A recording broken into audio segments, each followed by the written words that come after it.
3, 2, 2. What's going on, everybody? Welcome to a little thing that we call the Cipher 360. I am your host, Marcus the Kid Warren, and with me is my man Muff. How are you doing today, sir? I'm doing fine, man. That's good. Chilling today. You know what I mean? I'm cracking up at a kind of a conversation we had earlier and stuff. I'm goofy. At any rate, today we're going to review an album. I think probably the person we're going to review today has been the most polarizing MC on Cipher, I would say. Yeah, I would say probably the most polarizing, you know? With us to a degree, and certainly with a lot of y'all. And, you know, and this is the number one. I mean, we've had polarizing topics. Like Odd Future, usually, and all the Odd Future games, usually pretty polarizing between us and the internet community. I would say to a degree, you know, Tupac conversations are pretty polarizing. No. You know, Rakim can be in a way, you know, if I'd say, because I say this because I'm one of the guys that will say that Rakim isn't the all-time best MC ever, strictly because he's only really had one classic album, but that's a different argument. Whatever, okay. We can argue that at a different time. But this gentleman, polarizing, Marshall Mathers. Eminem. And we want to review today Marshall Mathers 2, the Marshall Mathers 2 LP. Before we get into that, first of all, how can they reach us, my dude? They can reach us by hitting us up on our email. That is kidandmuff44@gmail.com. That's KIDDANDMUFF44@gmail.com. You can also hit us up on Twitter. We are also kidandmuff44. You can also hit us up on our Facebook page, which we are the Cipher Crew. Be our friend because we are lonely, son. Yes, sir. Yes, sir. Yeah, I want to go ahead and get into the review, but before that, anything you want to bring anything in your mind today, man? You want to get off your chest a little bit? There's a lot of stuff. Your man Incognito in Florida. There's Incognito and all that stuff. But that's a little late in the game. But I mean, it's like you know what? What really tripped me out this week was the mayor from Toronto, because we're like just a couple hours away from Toronto, and it's a trip. I'm going to Toronto. I'm going to party with the mayor of Toronto. That is crazy, son. Yeah. You know, the man said. Go ahead and ask me the question. Go ahead and ask me. So, have you bought drugs in the past week?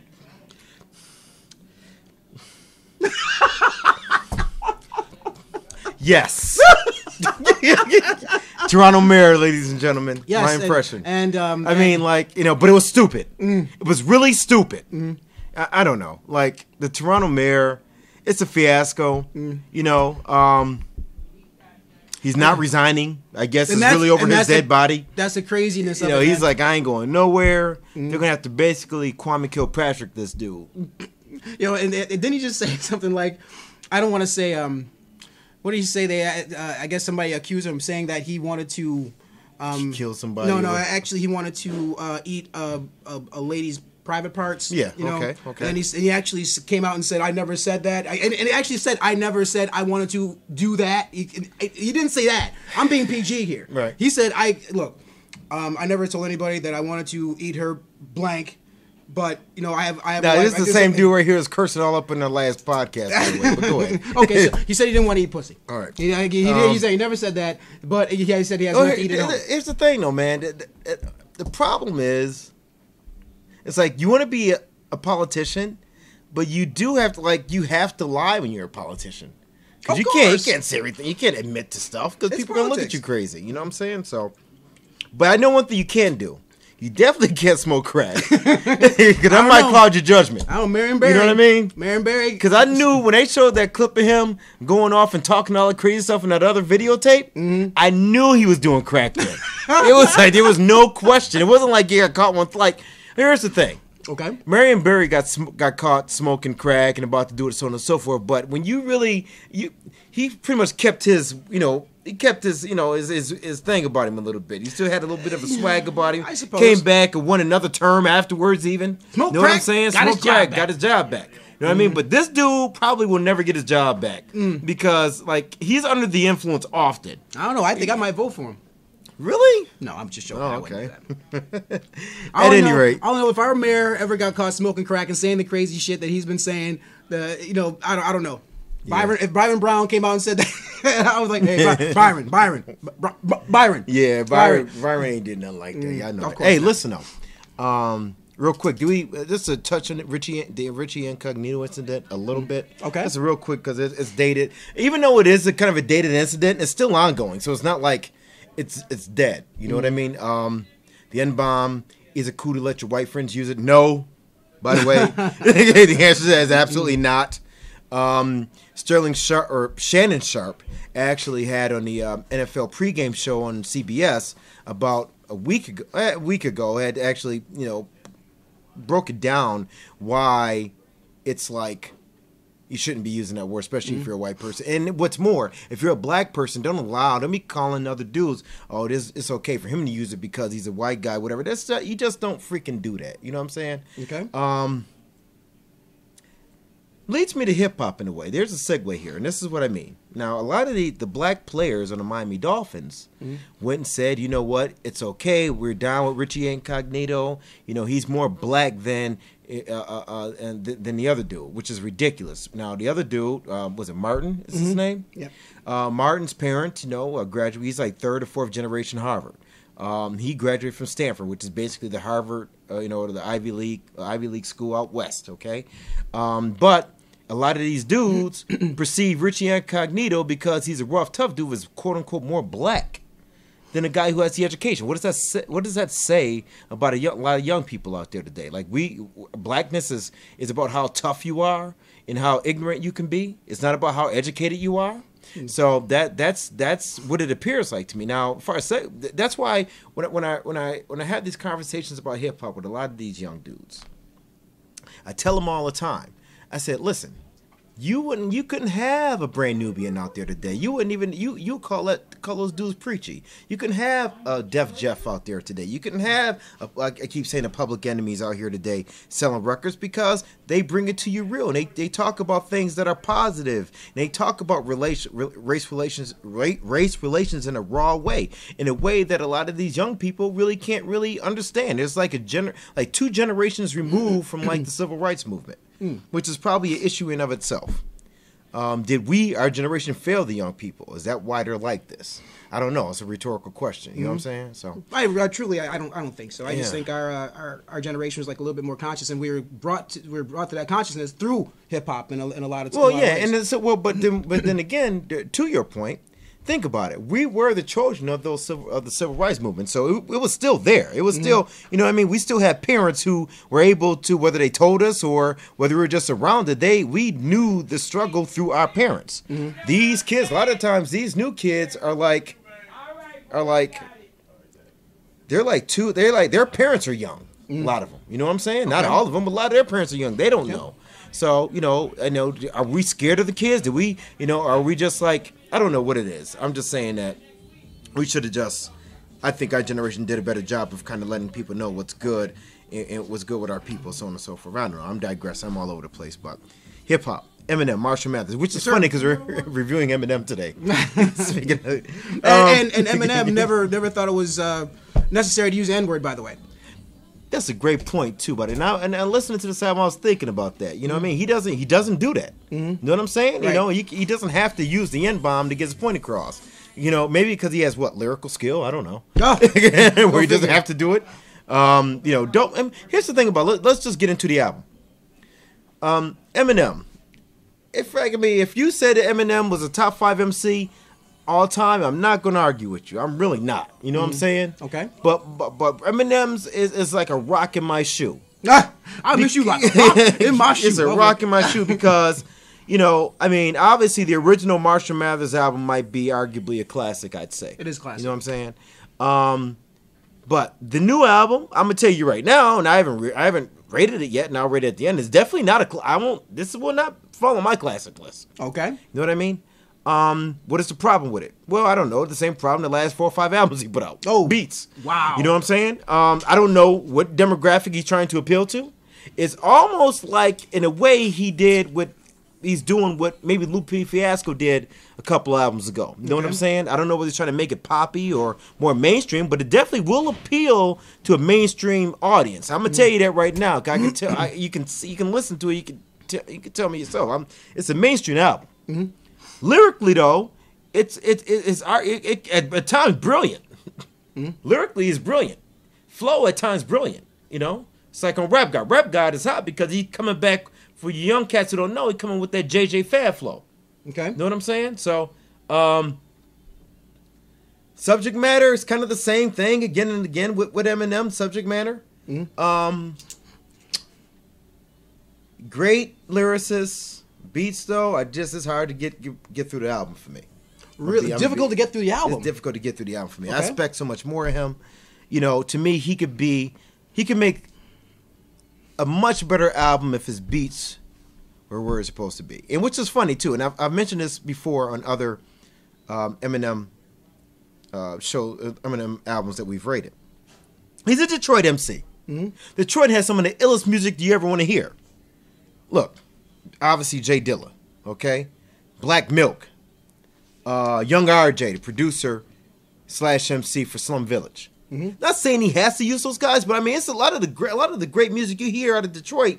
It has those type of boom bap-ish beats, and not dated boom bap. I'm talking about stuff that would work well with his type of flow, because you can still tell that regionally,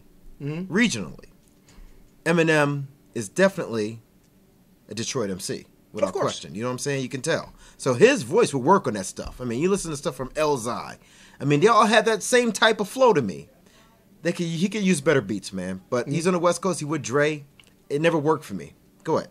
Well, the one thing you did get right on this one is, like, lyrically, it is brilliant. I'm not saying you're totally wrong. Okay, let me just go back and say you're not totally wrong. Okay, actually, you're right. This is not a classic. All right, and you said it before. It's like a lot of MCs will go back and they will name another project. The Marshall, like. As a matter of fact, Lupe Fiasco did it. After he made Lasers, he came back with the Food and Liquor Part 2. They take their best album and then they just make Part 2 of it. Everybody's doing that. Now, yeah. So in this case, Marshall Mathers Part 2, and now Marshall Mathers. Now, I'll say Eminem is probably his own worst enemy, because he comes out with the Slim Shady LP. Crazy album, all right? Then he comes out with the Marshall Mathers LP, which is a classic. And now then he takes a little bit of a dive with the Eminem Show, Encore, and... Well, you know, and to a lot of people, he still kept the status. He still remained hot. That being said, he has a mass appeal. He has a great huge audience. So when it comes to maybe the downfall of this, like some of his other albums, beat wise, I sort of give him a pass. Because he has such a broad audience to try to appeal to. Now, I know what you're going to say. It's like, why are you trying to appeal to people? Why don't you just keep it real? Well, I think he kind of is trying to keep it real. Because, I mean, if you listen to every track lyrically comes off brilliant. I mean, you have certain songs like The Bad Guy. The Bad Guy is so conceptually brilliant. I mean, and then you have, Rap God, probably one of the hottest tracks out there. I mean, and the thing is, nobody's arguing with him. He comes out and says that he's a rap god. Do you remember the last time somebody said they were a god? Which was KRS-One back in the day when I Got Next came out and said, I am a god of rap. And nobody said shit. And now you know how hard that is to do in hip-hop today. Now, I mean, that all being said, I think it still is a solid album. I don't think it lives up to the Marshall Mathers LP, or the first one I should say, but still very solid. Yeah, I mean, you know... I can't give him a pass. He's too much of a veteran. He's been in the game too long. No passes for me. I mean, you know, if I'm gonna hold you to the same standard I would hold to Nas, I would hold the same standard to Jay-Z. Let's talk about Jay-Z in relation to this. Jay-Z is also in the Mount Rushmore of current hip hop rap gods, so to speak. Let's just go and use that. And I would say Eminem and Jay-Z is probably not Mount Rushmore. You know what I'm saying? What's the difference though? I mean, Jay-Z puts a lot of focus on the music he puts out in a lot of his beats, in the production of his album. Okay. I don't see that in Marshall Mathers. I just don't. You know what I mean? And like I started listening to this thing, and you know, it sounds like Encore to me. It sounds like other albums to me, kind of. Really? Yeah. And I can't. You know, I know you can listen to an album lyrically and be like, oh, it's lyrically brilliant, but this is hip hop still. So I need your music to be hip hop. Okay. Okay. You know, you can spit all you want to spit on there and the whole nine, and I give you props for being a great MC, the great MC that you are. But I will tell you, just like with everybody else, man, you an MC, you're responsible for your beats, man. And it comes across like you're a pro. Look, it's not a hip hop head album. I'm gonna just call it what it is. Hip hop heads are not gonna like this album, straight up. Really? Yeah. Well, I'm a hip hop head, and I'm gonna say primarily because of beats. Because in my eyes, if your beats are tight, you flowing, that's what makes a great hip hop album. If he has like a hodgepodge of music on this album that he's spitting on, it doesn't work for me. Okay, but it's my opinion. I give the guy credit for trying little different things. You have to branch out a little bit, and even for me, and I know exactly what you're talking about. Those few tracks out there that the beats weren't very hip hop headish. They were more popish, but still, he's spitting on them. He's crazy and lyrically brilliant. Yeah. So I'll go ahead and rate it. That said, go ahead. I'm gonna go ahead and give this thing a 3 out of 5. 3, wow. 3, absolutely. Yeah, okay. That's what it is, man. Okay. I know I'm not a big fan. The music is not that great to me at all. MC wise, he's Eminem, but he's going to spit. It's like with Nas. When the Nas album, and I said this before, when Nas comes out there and makes his albums, of course he's going to be brilliant lyrically. Of course. Jay-Z, of course, is going to be brilliant lyrically. A lot of these guys, it goes without saying, hey, listen, KRS-One have made albums before where the music sucked. We've said it before. But lyrically, he's still KRS. I'm not gonna. You just do the hipster. Yeah, You just did the hipster little things. Anyway. Yeah. So but that's to my point. That though. being said, like I said with KRS-One, the same one. I mean, for me, lyrically, he's KRS. Of course, he's going to be a great lyricist. Okay. But KRS made some albums that did suck. He has. He's my all-time favorite, and no difference here with Marshall Mathers. So I'm gonna go ahead and give this a 3. Well, I mean, I disagree with you with especially with the KRS-One comparison, but because I mean, in what way? There have been some KRS-One or albums where it wasn't even lyrically there. It was KRS, but it wasn't KRS at his top. It wasn't KRS at his peak. I mean, just like you have like the two albums I told you about earlier, Slim Shady Show and and Encore. Those were not lyrically there. That was not Eminem. That was Eminem phoning it in my opinion. And this album, I think that he actually took time. He actually wrote and prepared these rhymes. They're spectacular. Which is maybe all the more alarming, by the way. Yeah, well, there it is. But I'm going to go ahead and give this one a 4. 4 out of 5. 3 for my man, 4 for me. The Eminem apologist here. Okay. I am not an Eminem apologist. And I mean, getting back to what you were saying, I mean, it's like, look, even if something was lyrically brilliant, I mean, it's like, look, I put everything together just like you do, but at the same time, I mean, I have to look at this, like, you have to kind of like, just like I look at every project. Even if Jay-Z came out lyrically brilliant on an album, I'd give him the same pass. And that goes for no passes for me. I'm orthodox hip hop. Look, so am I. But look, at the same time, I give Cannabis a pass on the same thing. Lyrically brilliant, just really, really bad beat selection. But if you're giving him a pass, that's contradictory to what you're saying. If you're giving him a pass, it means you're being liberal. I'm not being liberal. You get no pass. If your beats are not hot, you get no passes. And all I'm saying is that, look, Eminem comes out lyrically brilliant on this one. He's trying to please his mass audience. That is huge, by the way. I mean, it's like, there are songs on this record that I did not like. I will go. There was like a 25% of this album I did not care for. I'm listening to this album saying, what is this shit I'm listening to? But at the same time, that was me for the whole album. That was not me. But at the same time, if you listen to what he's actually saying on these albums, on these records that I didn't like, I'm coming wanting to like this thing, man. I want to like it. That's the thing about it too, kid. When I listened to the album, I really wanted to like it. I swear to God, I wanted to be able to come and say, "Listen, man, Eminem killed it." No, I mean he came out. He comes out using. I mean, it's like, I love it. He comes out with the singing. He even sang a song, blah blah blah. This and the other thing. Someone could come up with the different textures in the album. I thought that was great. But anyway, a 3 for my man. 4 for me. Check it out. Let us know what you think. Let us know what you think of the show, of what you think of Eminem and this project. I thought it was great. My man did not. Anyway, you can hit us up on our Gmail account. You can hit us up on Kid and Muff 44. That's KIDDANDMUFF 44 on Gmail. You can also hit us up on Twitter. We're also Kid and Muff. Or hit us up on our Facebook page. We are the Cipher Crew. Anyway, Eminem, Marshall Mathers Part 2. We both agree it was not the classic that the first one was. But anyway, 3 for my man, 4 for me. Peace. We out. To the Cipher Senso, son. Peace. Yeah, and you don't stop. Check it, my man Trey, and you don't stop. Johnny Boom Bats, and you don't stop. My man Muff, and you don't stop. My nigga Woo, and you don't stop. Little Brooklyn, and you don't stop. Grand Jury, and you don't stop. Jay White, and you don't stop. Cipher music, and you don't stop. Check it, we rise from the grave with the eyes of a slave. We strive to survive, rocking the mic live, no surprise that we paid. We created a trade that became a craze, or was it vice versa? Gave birth to a verse and baptized it in cursive. If you thirst for the real, then travel no further. We murdered the fraudulent motherfuckers and went out to get burgers. We hip-hop carnivores, living by the art of war, with enough lyrical ammo in my dome that I can start a war. Still the shogun, defeated by no one. Bring it back soldiers, put them together, and I'm leaving them broken. With the hollow point flow, to the opposite of your toes. You'll be like, oh my god, the key I double, we didn't know. So put your hands to the opposite of the flow. Feel the rhythm with Muff on the beat, and the kid is on the wisdom. And who was on the boards, and the niggas had the vision. We can make some real shit to make these motherfuckers listen. To the people in the front, gonna give you what you want, like yeah, and you don't stop. To the people in the back, coming right and exact, like yeah, and you don't stop. It's like yes, yes, sure. To the beat, sure. When you give it to me, yeah, give it to me raw. When we get together, do we stand, do we fall? Welcome to the Backpackers Ball. Yes.